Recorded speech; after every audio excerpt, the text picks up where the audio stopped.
Currently, my work is very moody. I don't feel very moody.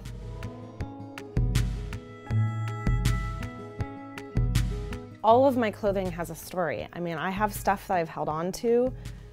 Oh golly.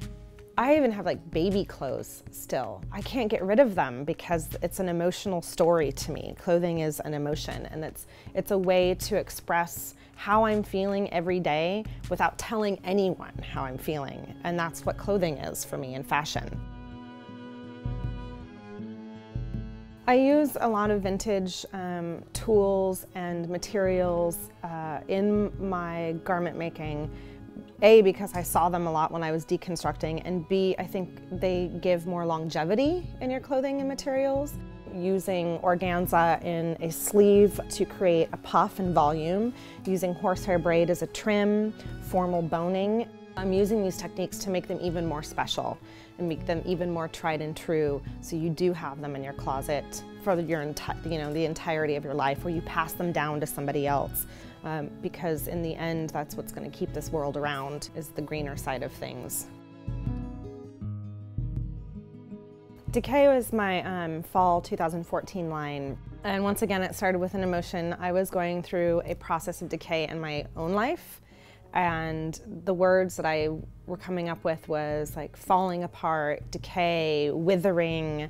And out of this decaying process, you have beauty and life that comes out of it. You know, the decaying leaves in autumn end up turning into the dirt that apple tree is using as nourishment to create an apple. So something beautiful coming out of decay. I did a print of rats breaking down the environment and turning them into something else. So I've got a rat print that I did. I also have a leaf print of a decaying leaf where you just have like the skeletal membrane of the leaf, dark woolens, dark silks, like that really rancid yellow. I really love rancid yellow. When I'm coming up with a collection, I reflect on the mood that I'm in at that moment in time, where I'm at in my life and what's happening personally. It definitely comes from what I'm going through and an emotion and a concept. And I take that concept and then start to reach out to the people and creatives around me, musicians, artists, videographers, painters, and start to chat with them about these little ideas that are stemming, out of my brain and my emotions.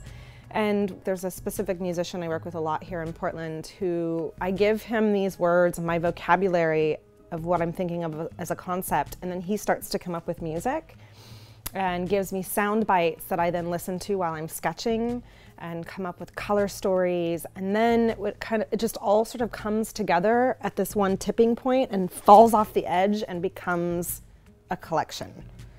And it's really strange, like I can't do it on my own. I definitely need the people around me, but it is really personal. And it just takes these other people to kind of draw that out. It's still really emotional to me because it is placing, just like a tattoo, it's placing a moment and an emotion in time for me. And I think that's what makes my work different from other fashion designers.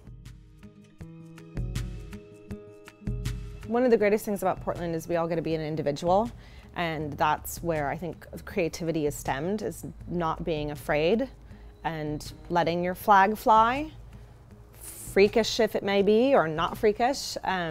Everyone here is really, really supportive of one another, and that includes fashion designers here in town. We're all like a little tight family, helping one another out, giving tips of where to source this or where to get that, and that's incredible to have that kind of support because it's an incredibly tough industry.